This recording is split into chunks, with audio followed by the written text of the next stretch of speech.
आसिम मुनीर को अगर Michael Rubin ने ओसामा बिन लादेन कहा है तो भारत में भी एआईएमआईएम के अध्यक्ष बैरिस्टर असदुद्दीन ओवैसी ने आसिम मुनीर को पाकिस्तान के फील्ड मार्शल को सड़क छाप कहा है।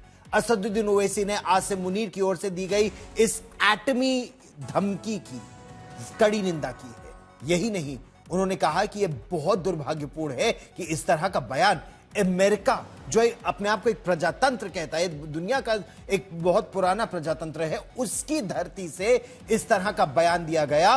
वो अमेरिका जो भारत का रणनीतिक साझेदार भी है। जो धमकियां वो दे रहे हैं भारत को, वो कंडेमनेबल है।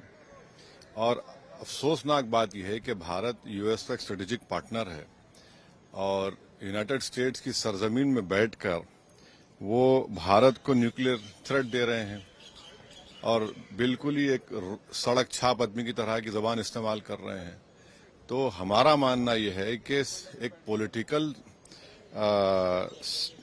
मोदी गवर्नमेंट की तरफ से एक पॉलिटिकल रिस्पांस आना चाहिए। जैसे एमईए का स्टेटमेंट आया, और साथ ही साथ हमको ये बात समझना है कि पाकिस्तान की आर्मी से और इनके डीप स्टेट से हमको हमेशा खतरा रहेगा। इसके लिए हमको अपनी जो डिफेंस बजट में जो हम लोग कम खर्चा कर रहे हैं उसको बढ़ाना पड़ेगा ताकि हम तैयार रह सके। बिल्कुल सही कह रहे हैं असदुद्दीन ओवैसी, भारत को अपना रक्षा बजट बढ़ाना ही पड़ेगा।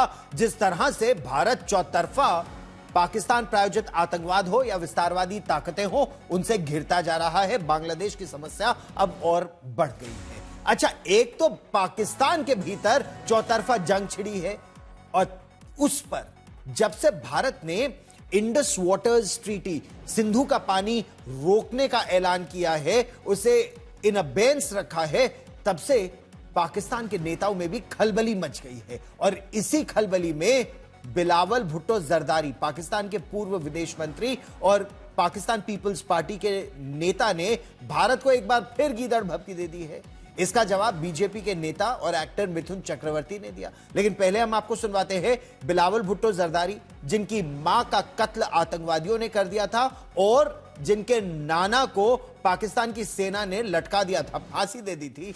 वो अब किस तरह पाकिस्तान की सेना के सामने दुम हिलाते फिरते हैं, किस तरह का बयान देते हैं, पहले वो सुनिए, फिर मिथुन चक्रवर्ती का जवाब भी सुनिए, जिसमें उन्होंने कहा कि भारत पाकिस्तान में सुनामी ला सकता है। पाकिस्तान के अवाम के अगेंस्ट में हमारा कुछ कहना नहीं है कि पाकिस्तान का अवाम जो है वो युद्ध नहीं चाहते हैं, अच्छे लोग हैं सब।